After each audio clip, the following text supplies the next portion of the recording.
దువ్వాడ శ్రీనివాస్ కు జగన్ క్లాస్ తీసుకున్నారు. దీనికి సంబంధించిన బ్రేకింగ్ అప్డేట్ చూస్తున్నాం. పార్టీ నుంచి సస్పెండ్ అయిన తర్వాత తొలిసారి సమావేశానికి హాజరైన దువ్వాడ జగన్ కాళ్లకు దండం పెట్టి ఆశీర్వాదం తీసుకున్నారు. ఈ క్రమంలో ఆయనపై జగన్ మండిపడ్డారు. నీలాగా సినిమా నటులు కూడా చేయలేరని, అసలు ఏం చేస్తున్నారో అర్థమవుతుందా అంటూ ప్రశ్నించారు. అన్ని వదిలేసి పూర్తిగా మారిపోయానని దువ్వాడ శ్రీనివాస్ చెప్పగా, మారిపోయావని నువ్వనటం కాదు, నేను చెప్పాలంటూ జగన్ ఫైర్ అయ్యారు. ఆ తర్వాత మండలిలో ఎలా వ్యవహరించాలని దువ్వాడ అడగగా, పరిస్థితిని బట్టి, అధికార పార్టీ విధానాన్ని బట్టి వ్యవహరించాలని జగన్ సూచనలు చేశారు.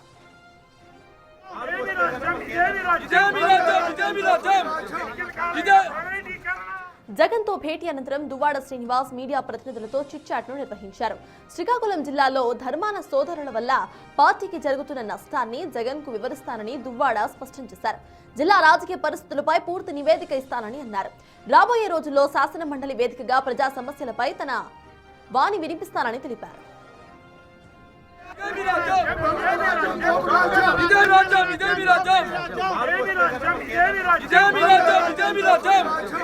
తిరుమల లడ్డు వ్యవహారంలో ఒక భక్తుడి కోణంలో తన వాదన వినిపిస్తానని దువ్వాడ చెప్పుకొచ్చారు. ప్రభుత్వ మెడికల్ కాలేజీలను పీపీపీ విధానంలో నిర్మించాల్సిన అవసరం లేదని అభిప్రాయాన్ని వ్యక్తం చేశారు.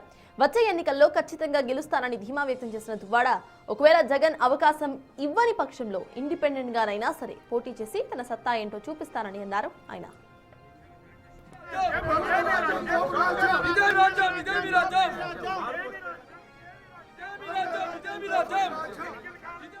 ఇక దువ్వాడపై క్లాస్ తీసుకున్నట్టుగా తెలుస్తోంది జగన్. అనంతరం కూడా దువ్వాడ చిట్చాట్ ను సైతం నిర్వహించారు. దానికి సంబంధించిన పూర్తి అప్డేట్స్ మా ప్రతినిధి రాజేష్ అందిస్తారు. రాజేష్, చెప్పండి, ఇటు దువ్వాడకు సంబంధించి జగన్ కాస్త సీరియస్ గా మాట్లాడినట్టుగా తెలుస్తోంది. అనంతరం కూడా ఆయన ఒకవేళ గనక జగన్ సీట్ ఇవ్వకపోతే ఖచ్చితంగా కూడా ఆయన ఇండిపెండెంట్ గా సైతం పోటీ చేస్తాను అంటూ కూడా దువ్వాడ చిట్చాట్ లో తెలిపినట్టుగా తెలుస్తోంది. సో ప్రెసెంట్ అసలు దువ్వాడకు సంబంధించిన డీటెయిల్స్ ఏంటి? ఇటు వైసీపీకి దువ్వాడ మీద ఎటువంటి ఇంప్రెషన్ ఉందనుకోవాలి? దువ్వాడ ఏమంటున్నారు?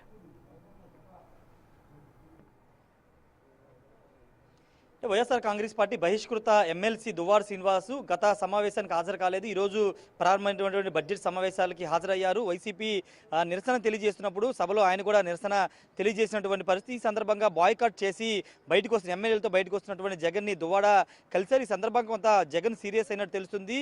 ఏం చేస్తున్నావు, సినిమా నటులు కూడా ఈ విధంగా చేయరు, ఎందుకు ఇలా చేస్తున్నావు అంటూ ఆయన ప్రశ్నించినట్టు తెలుస్తుంది. ప్రశ్నించిన వెంటనే ఇప్పుడు నేను మారిపోయానంటూ జగన్ వద్ద దువ్వాడ చెప్పుకునే పరిస్థితి వస్తుంది. అయితే అంతేకాదు, ఇవన్నీ కరెక్ట్ కాదనే ఉద్దేశంతో జగన్ మాట్లాడినట్టు తెలుస్తుంది. అయితే త్వరలోనే జగన్ని కలుస్తాను, మిమ్మల్ని కలుస్తానంటూ దువ్వాడ కోరినట్టు తెలుస్తుంది. తర్వాత కలవాలని కూడా జగన్ సూచించినట్టు తెలుస్తుంది. అయితే ఆయనతో కలిసి వచ్చినటువంటి వీడియోలో ఏం మాట్లాడారు, ఎగ్జాక్ట్గా జగన్ ఇదే మాట్లాడారా అనే దానిపైన ఇంకా స్పష్టత రావాల్సి ఉంది. వాస్తవంగా మీడియాతో చిట్ చాట్ చేస్తున్న సందర్భంగా దువ్వాడ చెప్పిన వెర్షన్ వేరేగా ఉంది. ఎందుకు ఇలా చేస్తున్నావు, ఏమైపోయావు అంటూ జగన్ పలకరించారు. పూర్తి స్థాయిలో యాక్టివేట్ అవుతున్నానంటూ జగన్ తాను చెప్పారంటూ దువ్వాడ చెప్పుకొచ్చారు. అంతేకాదు, నియోజకవర్గం ఉన్నటువంటి పరిస్థితులు, అంతేకాదు అక్కడ స్థానికంగా జిల్లాలో ధర్మాన ప్రసాద్, ధర్మాన కృష్ణదాస్ చేస్తున్నటువంటి వ్యవహారాలు, పార్టీకి తీసుకొస్తున్న ఇబ్బందుల అంశాలను కూడా జగన్ దృష్టికి తీసుకువెళ్తానంటూ దువ్వాడ చెప్పుకొచ్చారు. అంతేకాదు, జగన్ కలిసిన తర్వాత తన కార్యాచరణ ప్రకటిస్తాను, జగన్ ఒకవేళ తిరిగి పార్టీలోకి ఆహ్వానిస్తే పార్టీలో కొనసాగుతాను, పూర్తిగా వ్యక్తిగత విషయాలు దువ్వాడ మాధురితో కానీ ఇవన్నీ కుటుంబ వ్యవహారాలు కాబట్టి పార్టీకి ఆపాదించడం కరెక్ట్ కాదనే వాదన దువ్వాడ శ్రీనివాస్ చెప్పుకొస్తున్నారు. కాబట్టి జగన్ కలిసిన తర్వాత కూడా జగన్ తిరిగి పార్టీలో ఆహ్వానిస్తే కొనసాగమని చెప్తే కనుక పూర్తి స్థాయిలో యాక్టివేట్ అయ్యి పార్టీ తరఫున తన కార్యక్రమాలు నిర్వహిస్తానని దువ్వాడ శ్రీనివాస్ చెప్తున్నారు. ఒకవేళ జగన్ కనుక ఈ నిర్ణయాన్ని అంటే పార్టీలోకి ఆహ్వానించకపోతే వ్యక్తిగతంగా సింగిల్గానే ఇండిపెండెంట్గా తాను ప్రయాణం కొనసాగుతుంది, సింగిల్గానే ఇండిపెండెంట్గానే తాను రాబోయే ఎన్నికల్లో పనిచేస్తాను, పోటీ చేస్తాను, 2029 ఎన్నికల్లో ఖచ్చితంగా గెలుస్తానంటూ దువ్వాడ శ్రీనివాసు చెప్పుకొచ్చారు. అంతేకాదు, శ్రీకాకుళంలో ముఖ్యంగా అక్కడ సామాజిక సమీకరణ చాలా ఎక్కువగా ఉంటాయి. అటు వైసీపీ అయినా ఇటు టీడీపీ అయినా సామాజిక సమీకరణల కోణంలోనే ఎమ్మెల్యే అభ్యర్థులు కానీ మంత్రులు కానీ ఎంపిక చేస్తూ ఉంటారు.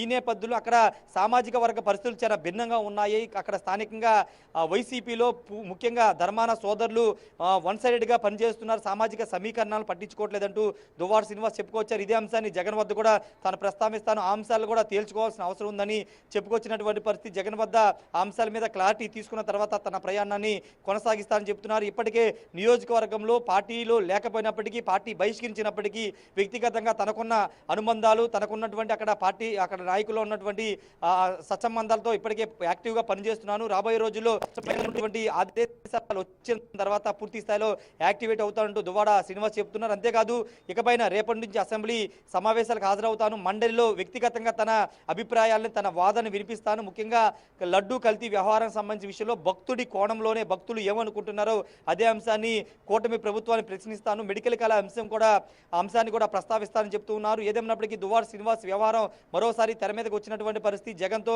మాట్లాడడం కానీ, జగన్తో మాట్లాడిన తర్వాత మీడియాతో ఆయన చేసిన చిట్ చాట్లో మాట్లాడినటువంటి పాయింట్స్ కొంచెం కీలకంగా ఉన్న నేపథ్యంలో ఇప్పుడు దువ్వాడ శ్రీనివాస్ వ్యవహారం మరోసారి తెర మీదకి వచ్చింది. చూడాలి మరి రేపటి నుంచి అయినా మండలికి హాజరవుతానని చెప్తున్నారు. ఎమ్మెల్సీగా తన వాదనని మండలిలో బలంగా వినిపిస్తాను, ప్రభుత్వాన్ని ప్రశ్నిస్తానని చెప్తూ ఉన్నారు. కాబట్టి రేపటి నుంచి అయినా వెర్షన్ ఎలా ఉంటుంది, ఎలా కొనసాగిస్తారో చూడాల్సిన అవసరం ఉంది. రాబోయే రోజుల్లో జగన్ కలిసిన తర్వాత తిరిగి ఆయన పార్టీలోకి వస్తారా, లేకపోతే ఇండిపెండెంట్గా ఇప్పుడు ఏ విధంగా అయితే యాక్టివిటీ చేస్తున్నా అదేవిధంగా ఇండిపెండెంట్గా ముందుకు వెళ్ళి రాబోయే రోజుల్లో టెక్కల నుండి ఎమ్మెల్యేగా ఇండిపెండెంట్గా పోటీ చేస్తారా అనే దానికి సంబంధించి 2-3 రోజుల్లో క్లారిటీ వచ్చే అవకాశం ఉంది సర్తాజ్. అయితే రాజేష్, ఇటు ప్రెసెంట్ మండలిలో ఎలా వ్యవహరించాలి అంటూ కూడా దువ్వాడ జగన్ అడిగినట్టుగా తెలుస్తోంది. సో దానికి సంబంధించి అంటే ఇటు వైసీపీ సైడ్ నుండి, జగన్ సైడ్ నుండి దువ్వాడపై పాజిటివ్ కార్నర్ ఉందని అనుకోవచ్చా మనం?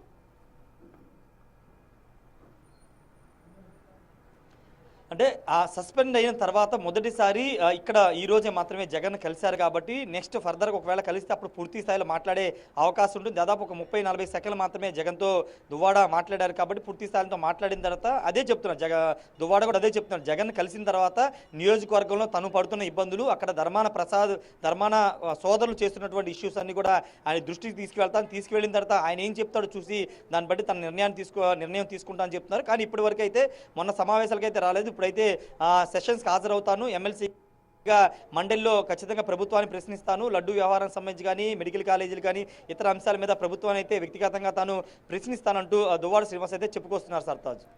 Thank you Rajesh.